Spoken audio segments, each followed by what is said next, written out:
Dan ular tersebut bukanlah seekor ular.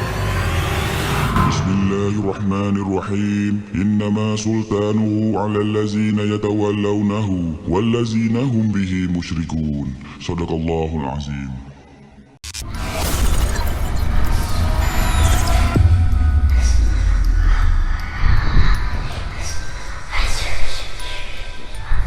Assalamualaikum. Nama aku Ray. Hari ni aku ada satu cerita seram yang aku nak cerita dekat korang. Cerita ni jadi dekat sepupu aku sendiri. Sebelum aku mula, jangan lupa tekan button like dengan subscribe dekat bawah. Okay, now jom kita start. Cerita ni jadi waktu tu aku masih sekolah rendah. Dan cerita ni jadi dekat kampung aku sendiri. Okey, dekat kampung aku ni ada satu sungai tau. Sungai ni taklah berapa besar pun, dia kecil je. So ramailah orang-orang kampung yang akan kadang-kadang mandi kat sungai tu. Tapi sungai ni tak adalah cantik macam kawasan perkilahan ke apa. Dia sungai yang biasa je. Hanya orang kampung je yang mandi dekat sungai ni. Tapi dekat satu kawasan sungai ni ada satu tempat yang cantik dan memang sesuai untuk orang berkelah. Sebab dekat situ ada batu-batu besar and air yang tak berapa dalam untuk orang mandi lah. Tapi yang peliknya, kat kawasan ni orang kampung sendiri jarang sangat mandi. Dan kawasan ni kami panggil dia Sungai Batu.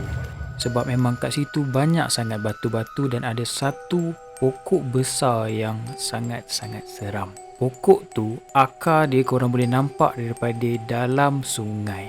Kiranya korang boleh nampak akar dia menjalar daripada atas darat ke bawah. Dan bawah akar tu ada gap yang korang boleh masuk dan mandi dalam tu. Tapi of course lah, tak ada siapa yang nak mandi kat situ kan sebab seram.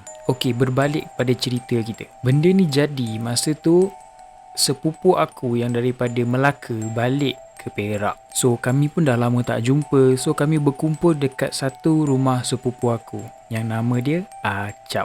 Bukan nama sebenar lah. So kami kumpul dekat rumah Acap ni selalu untuk lepak, tengok TV, main sama-sama. Dan satu petang tu kami plan nak mandi sungai. So salah seorang daripada sepupu aku ni suggest lah, jom kita mandi kat Sungai Batu sebab kawasan tu je yang sesuai untuk berkelah dan mandi-manda. Sebab kawasan lain sungai ni majoritinya adalah hutan ataupun belakang rumah orang. So tak selesa lah untuk mandi. So kami pun ramai-ramai pergilah ke Sungai Batu tu untuk mandi naik motor. Sebelum kami pergi, mak saudara aku dah pesan dah balik sebelum maghrib. Tapi time tu kami biasalah budak-budak, so tengah seronok dengan sepupu apa, mana nak ingat kan. So kami pun pergilah mandi sana tanpa endahkan pun apa arahan mak saudara aku bagi. Sebab ada juga beberapa pesanan lain dia yang dia pesan dekat kami. Okey, sampai-sampai je kat sungai tu, kami pun park motor kat tepi dan terus masuk ke sungai untuk mandi.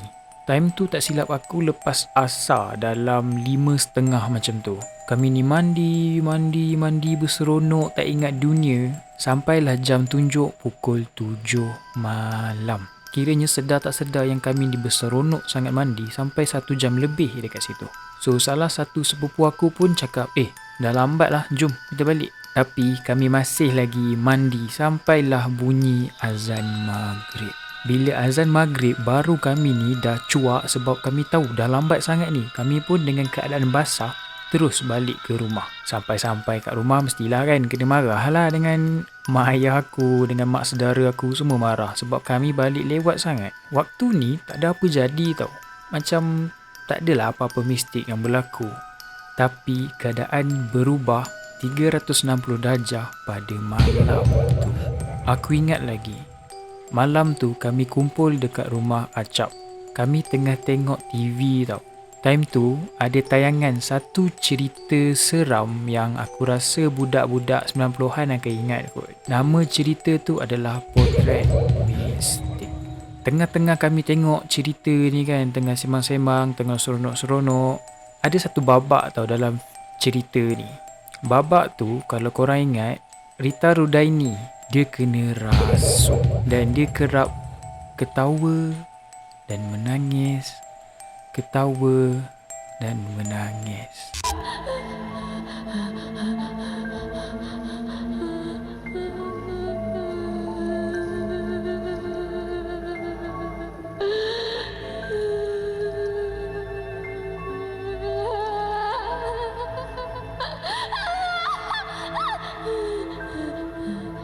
Tiba-tiba Acap ni, sepupu aku ni, dia tiru apa yang Rita Rodaini buat. Pada mulanya kami macam, tak apalah budak ni mungkin nak tiru saja-saja ke apa kan. Tapi keadaan jadi makin seram. Sebab habis babak tu pun Acap ni masih lagi ketawa, menangis, ketawa, menangis. Kami pun dah mula pandang Acap ni sebab dia memang lain sangat. Kami baru perasan yang dia betul-betul menangis bila dia menangis. Maksud aku, betul-betul air mata dia menitik turun. Dan bila dia ketawa, dia senyum yang sangat-sangat creepy. Aku pun dah cuak, so aku pergi panggil mak si Acap ni. Mak si Acap dengan abah aku pun semua tengah sembang dekat luar. Biasalah orang-orang tua mengopi kan. So diorang pun dengan kelang kabut masuk ke dalam rumah and tengok keadaan si Acap. Bapa Acap masuk dan dia panggil nama Acap. Acap, Acap okey tak? Tapi tak ada respon. Acap masih gelak dan menangis. Dan dia start meronta-ronta. Sampailah kami tak tahu nak buat apa and kami terpaksa panggil imam kampung tu. Sampai-sampai je imam tu, dia terus tanya apa yang terjadi.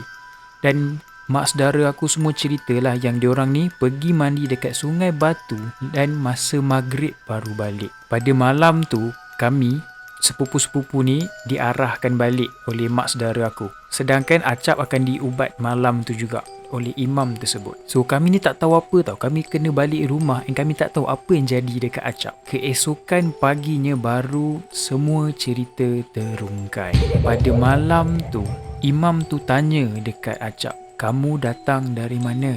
Dan Acap jawab, Aku datang dari sungai. Diorang buat bising. Diorang tak hormat kawasan aku.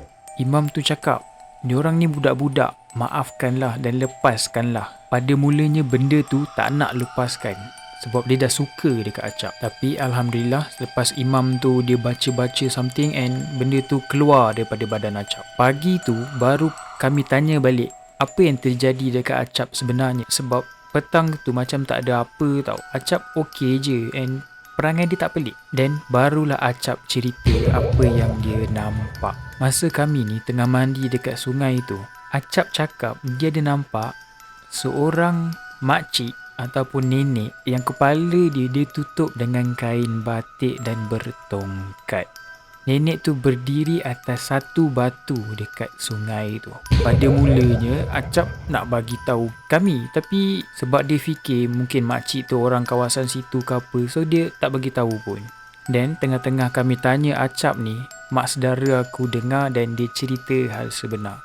Rupanya kawasan Sungai Batu tu ada sebab kenapa tak ramai orang kampung mandi dekat situ. Masa dulu orang kampung jumpa seekor ular sawa yang sangat-sangat besar melingkar dekat bawah akar pokok tepi sungai itu. Dan ular tersebut bukanlah seekor ular, tapi penunggu kawasan itu. Dan memang ada seorang nenek yang banyak orang kampung nampak kelibat dia. Kelibat nenek tu selalu diorang nampak duduk atas batu, kadang-kadang duduk dekat pokok dan kadang-kadang paling menyeramkan, nenek ni duduk atas dahan pokok tu. Jadi sebab itulah kawasan Sungai Batu tu tak ramai orang kampung akan mandi dan ia macam dibiarkan. Tapi walaupun dibiarkan, tempat tu cantik. Sejak daripada kejadian tu, aku dan sepupu aku semua memang tak jejak dah lah tempat tu. Dan kami akan always elak daripada lalu dekat kawasan Sungai Batu tu. Okey, itu je cerita aku untuk video kali ini. Jangan lupa like dengan subscribe dekat bawah. Kita jumpa next video. Assalamualaikum. Selamat malam.